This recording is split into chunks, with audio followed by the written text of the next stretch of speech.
this week we got some clarity as to what the way Andy Reid wants to go with the wide receiver room. Following the game on Saturday, Andy Reid said they'll be keeping 6 or 7 receivers. That was a quote. And then offensive coordinator Matt Nagy said this week that they have some tough decisions to make in that wide receiver room, saying that they wish they could keep everyone, which I'm sure every NFL team, I'm sure they wish they could keep 200 guys on their roster. But yeah, so our guy Justyn Ross flashed, finally got some first-team reps in a game. He had 2 targets, one looked like a pass deflection, and then the other one, Mahomes threw it to him on kind of a whip route. And yeah, he took it for like 12, 13 yards. But two reps with the first team, 2 targets, which is a pretty good thing. And then Rasheed Rice looked pretty good at early drop and then looked amazing. Leads all receivers in preseason with yards after catch. Pretty good.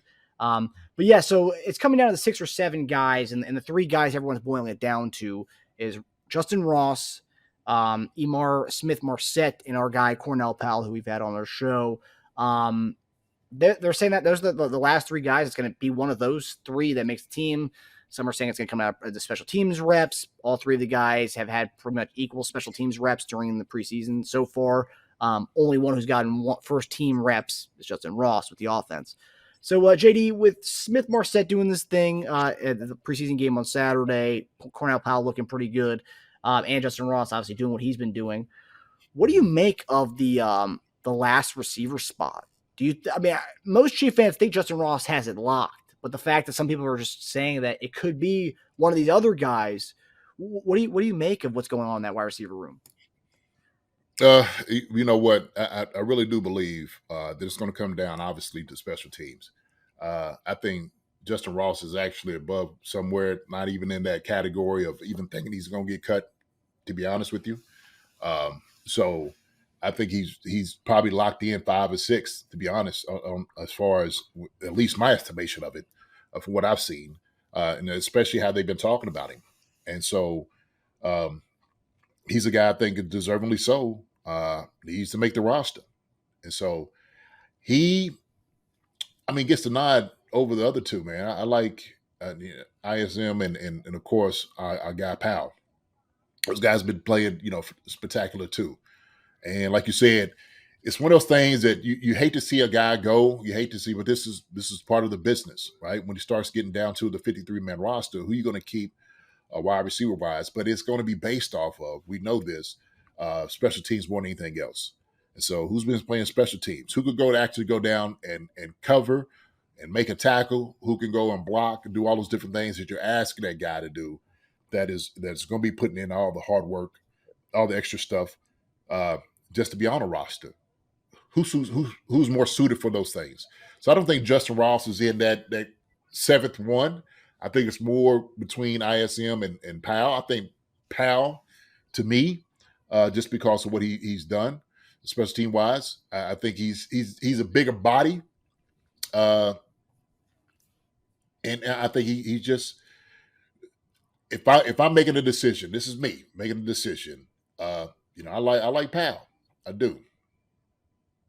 Yeah, and obviously on a personal level, him coming on the show, he's a really good guy, just obviously outside the football field. But so obviously there's some kind of uncertainty with Kadarius Tony's injury of when he'll be back. And so we talk about 6 or 7 receivers, and if you look at the numbers right now, so we have Rasheed Rice, MVS, Sky Moore, that's 3, Justin Watson 4, Richie James 5, Kadarius Tony, adding him in there, so that's 6, and then Ross, that's 7. Yeah. So here's the thing, and here's a possibility. Somebody brought this up, and I was just like, you know what? It gives a possibility. Is it a possibility, depending on where Kadarius Tony is, does he start on IR?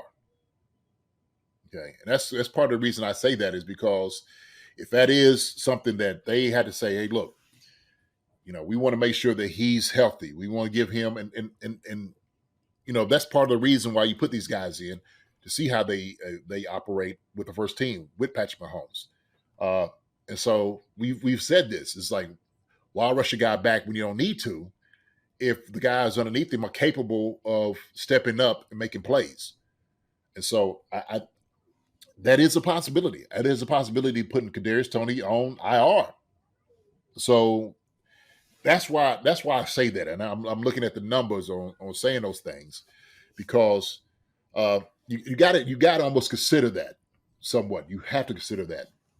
I don't know how far he is, and it's they hold these things kind of close to their chest, right? Because he's like, he might be back first game.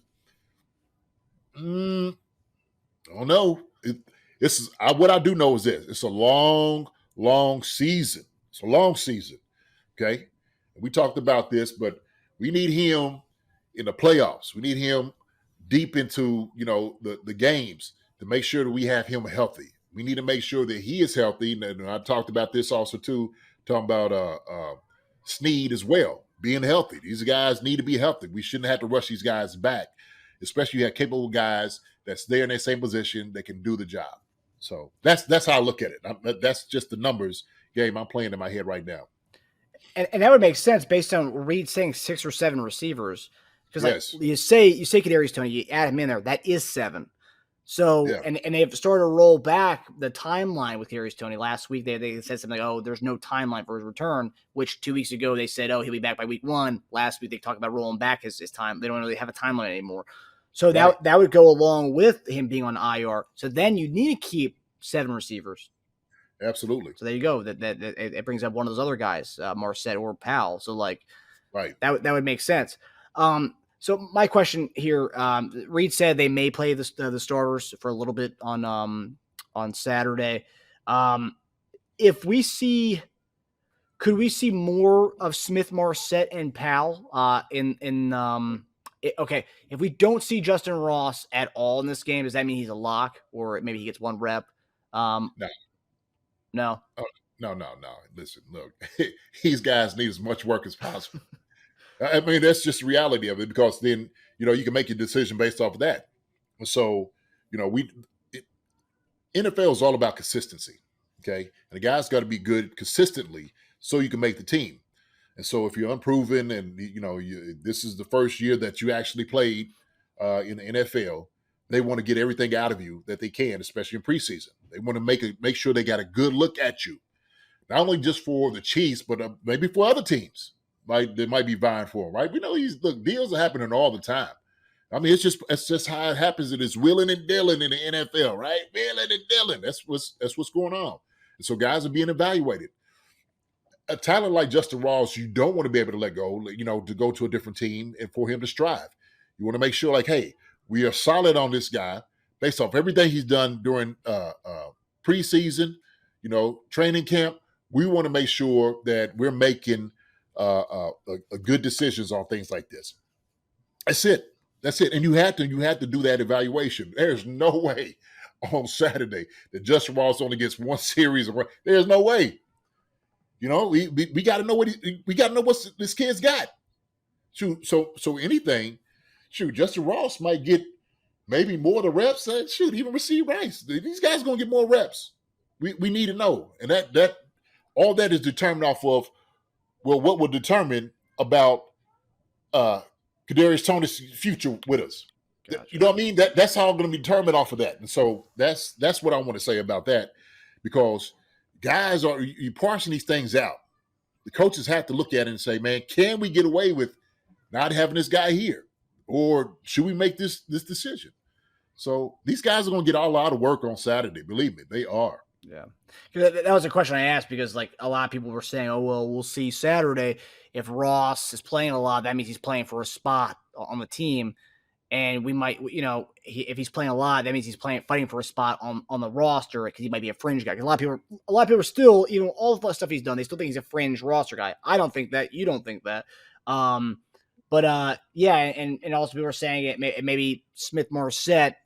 If Smith-Marsette, Powell, and Ross are playing, those 3 are the ones fighting for that last spot, and that's what that would indicate, because the ones probably aren't going to play that much. But I mean, what you're saying, these guys are still new to the game. They still need to have the reps to kind of get in the NFL rhythm. So any rep is another day, another rep to showcase.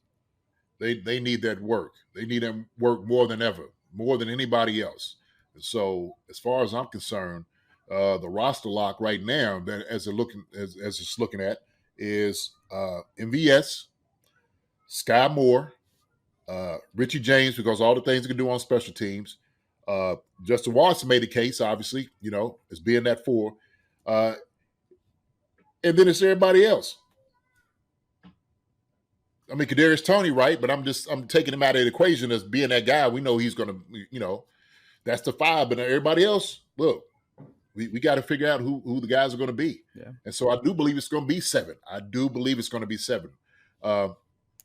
Because, all right, I ain't going to say nothing silly.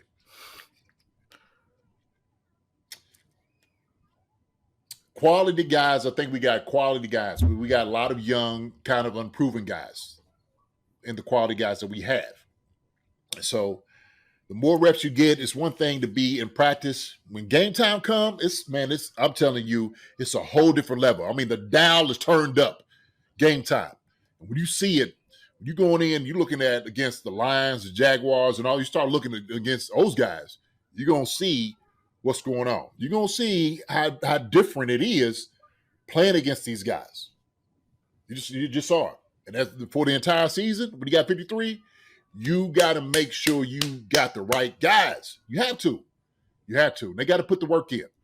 So that's the lock right now that I'm looking at, okay? And then, you get your draft picks, and we got to, we're going to be a little bit more respective of them, having time and getting them developed. Mm-hmm. For sure, you best believe these guys are going to get a great look, man. They're going to get a great look. So, following the game on Saturday, so I wanted to ask you. So obviously Ross had the 2 reps with Mahomes. Everyone loved the whip route that he had. good. What did you think of his route running? Because he had that, and he also had another wasn't an out and up, but it was kind of a corner route with Gabbert. Gabbert missed him on the throw, but it was an amazing hesitation move where he had to where he went to the corner in the end zone.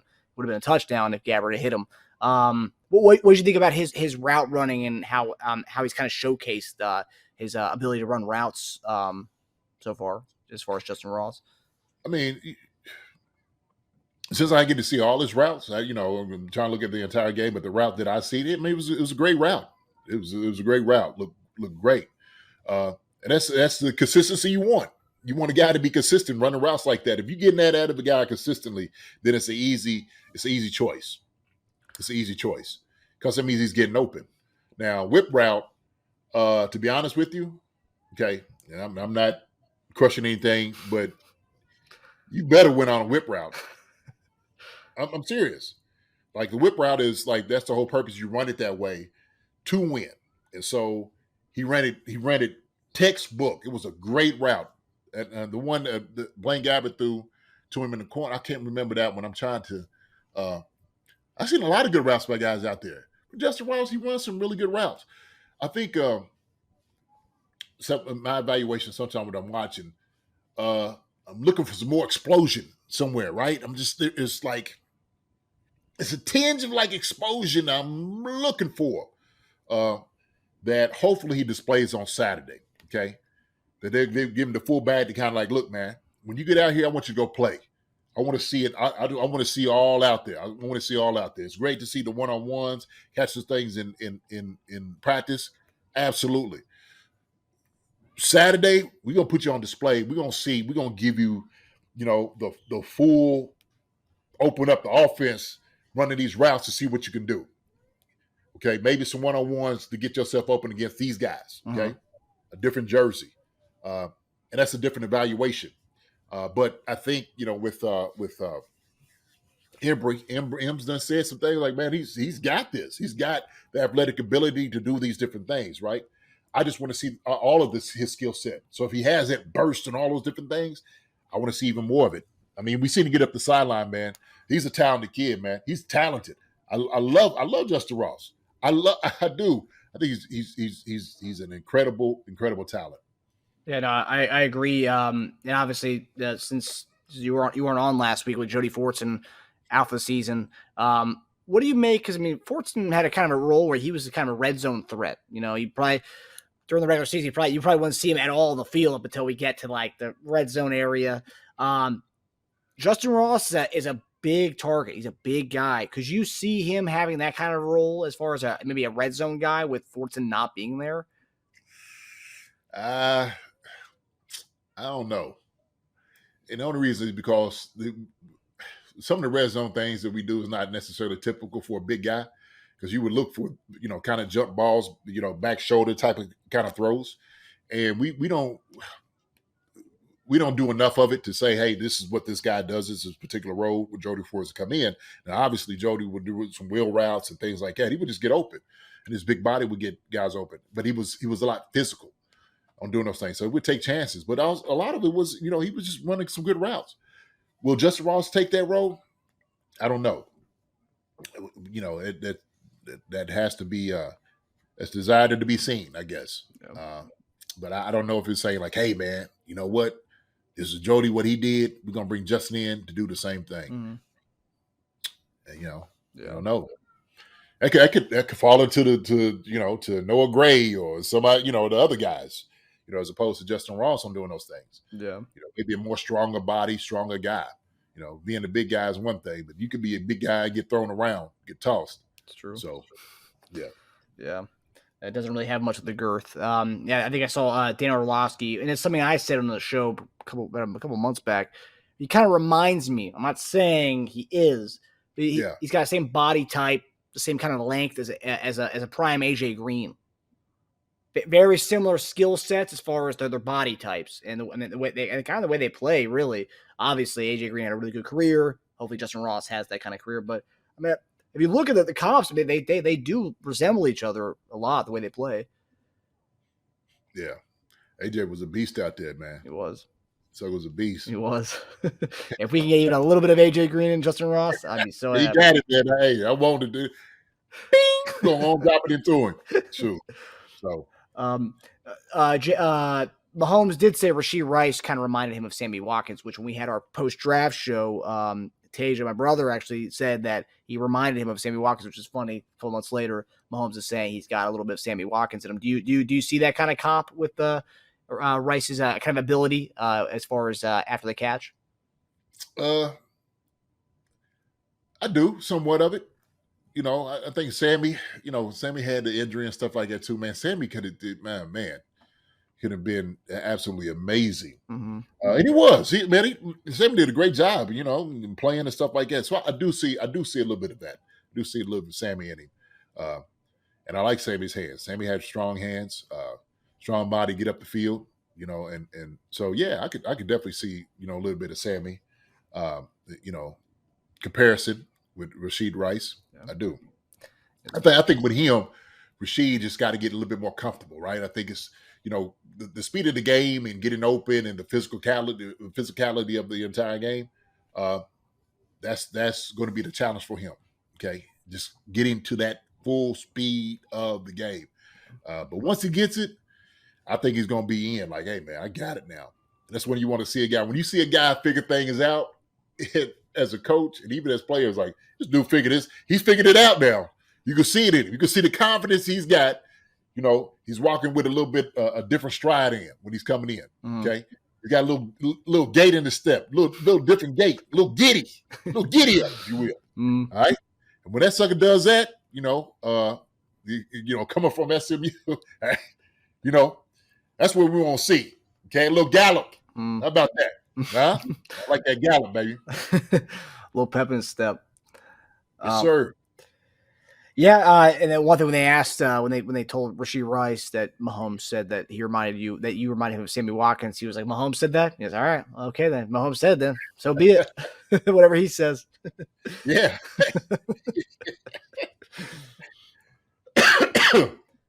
So yeah, hoping those guys put out and do their thing on show out on Saturday against the Browns. And that's the thing. Everyone's so excited about Rasheed Rice and Ross, and like these guys could be the potential the next 4 years of receivers for those two guys, and so hopefully, yeah.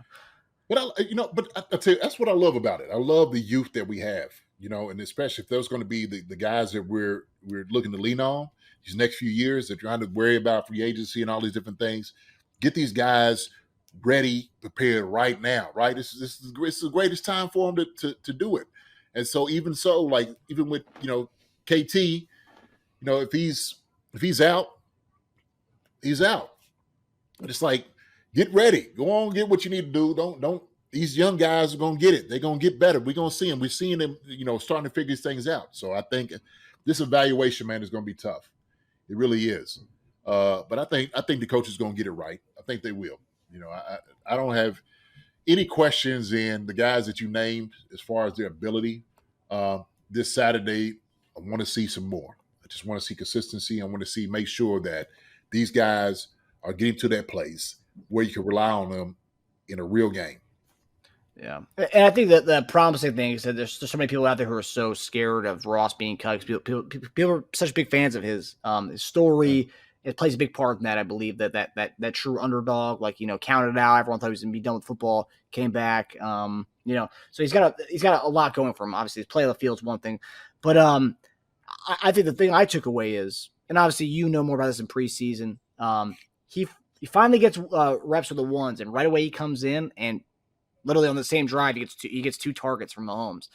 Is that something that Mahomes wanted to get him the ball to see how he would fare in this, or is that he came in and he just looked that good? Mahomes was throwing to him, or was he the first read on the play? I mean, there's obviously a lot of factors that goes into it, but the fact that he got 2 targets and finally getting on the field with ones was kind of telling. Well, the whip route was definitely one for sure that he was going to throw, and I'm sure Mahomes is, he's cognizant of everybody, where everybody is, what the defense is giving him, and so he's going to take what the defense gives him. I know, like I said, the whip route definitely was one. The other one, I think he's just kind of working in, and he was like, okay, here's it was going to be that little dump. Mm-hmm. But I don't know. You said he's sleeping on Patrick's couch. So Patrick's like, hey, man. He was spending some time with him at his place this summer, yeah. Hey, Justyn, I'm coming to you on this one. Yeah, dude, how we do it in the backyard. Mm-hmm. Exactly. So, it's good that they built a relationship and kind of like, what's the one wide receiver? What's his name? I can't. Dieter or whatever his name. Dieter. Dieter. Yeah. Dieter was close to Patrick Mahomes. Hey, man. He just didn't have that Justyn Ross talent. Right. So, it's gonna be a good thing, man. It's gonna be a good thing. I think Justyn Ross, man, is gonna be here for a few years, and he fits right into what we do. He does. Yeah. So. And then one thing they always say about him is he's such a different receiver than we have in the room and that we have had in the room. And that whenever you hear that, it's it's really they're obviously a big fan with what differences he brings to what we don't have or haven't had in that receiver room. And if you look at him, you can tell he is different than what we've had. Yeah, but it expands your offense. It really does. You expand your options to now, right? Down, it may grow into, hey, man, red zone guy. Let it grow into this. Mm-hmm. Hey, let's draw some plays up for him. Yeah. Right? The stuff we wanted them to do with Josh Gordon, they never did. Never did. That's right. That's right. So. Yeah, so very exciting receiver room. And obviously the coaching staff's going to have their hands full making decisions in that department. Hi, everybody. Thanks for watching. Subscribe here to get the latest from the show. Also, be sure to check out the best clips from Chief Concerns. And if you prefer to listen to the show, subscribe and follow us on Apple Podcasts, Spotify, and anywhere else you get your podcasts.